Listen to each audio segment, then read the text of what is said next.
আসসালামু আলাইকুম, কেমন আছো তোমরা? আজকে আমি বানাবো হলো দই ফুচকা।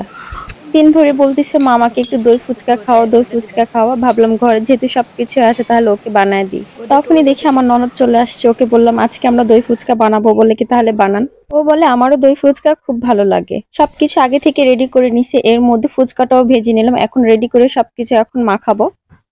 আলুটা আগে থেকে সিদ্ধ করা ছিল। এর মধ্যে পেঁয়াজ, কাঁচামরিচ আর ধনেপাতা দিয়ে সুন্দর করে মাখাবো। এর মধ্যে সামান্য কিছু মরিচের গুঁড়া দিব। মরিচের গুঁড়া দেওয়া হয়েছে, এখন সুন্দর করে এটাকে মাখাবো। তো ননদকে বলতেছি তুমিই মাখাও, আমি ভিডিও করি।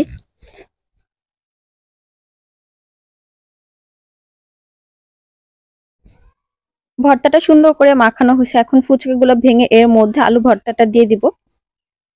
আর এভাবে করে সব ফুচকার মধ্যে আলু ভরে রাখবো। অনেক সময় বাচ্চারা বাহিরে যেয়ে খেতে চায়, আর তখন কষ্ট করে বাসায় বানায় দিলে এরকম বাচ্চারা খেয়ে অনেক আনন্দ পায়।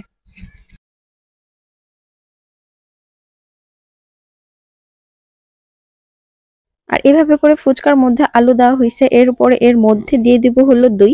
যেহেতু দই ফুচকা, দই ছাড়া কি হবে? দই আমার আগে থেকে ফ্রিজে ছিল। এখন সব ফুচকার উপরে দইগুলো দিয়ে দিব সুন্দর করে। চামিচ দিয়ে প্রত্যেকটা ফুচকার উপরে দইগুলো দিয়ে দিব। দইটা আমার বাড়িতে বানানো। আমার মেয়ে বলতিছে মা কখন হবে দই ফুচকা, দই ফুচকা। তো আমি বলতেছি একটু অপেক্ষা করে, এই তো রেডি করতেছি।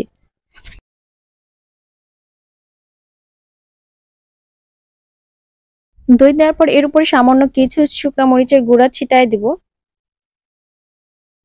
এরপর এর উপরে কিছু চানাচুর দিয়ে দিব ডেকোরেশনের জন্য।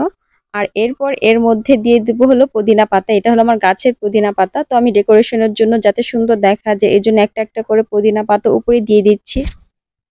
প্রতিটা ফুচকার উপরে আমি পুদিনা পাতাগুলো দিয়ে দিব।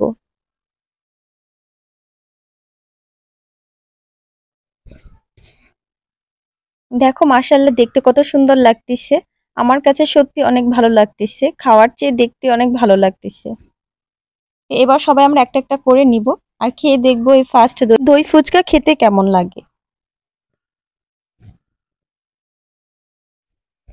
তো বিসমিল্লাহ বলে খাওয়া শুরু করলাম। প্রথমে খেয়ে দেখলাম, মাশাআল্লাহ অনেক ভালো লাগছে। তোমাদের কাছে যদি এই দই ফুচকাটা ভালো লাগে অবশ্যই কমেন্টে আমাকে জানাবা। আর বন্ধুরা তোমাদেরকে বলি, তোমাদের যদি আমার ভিডিওটি ভালো লাগে অবশ্যই আমাদের চ্যানেলটি সাবস্ক্রাইব করে দিও। আর তোমাদের ভালোবাসা তাহলে আমি প্রতিদিন একটা একটা করে সুন্দর ভিডিও তোমাদের কাছে দিতে পারবো। আজ এই পর্যন্তই। আল্লাহ হাফিজ, ভালো থেকো তোমরা।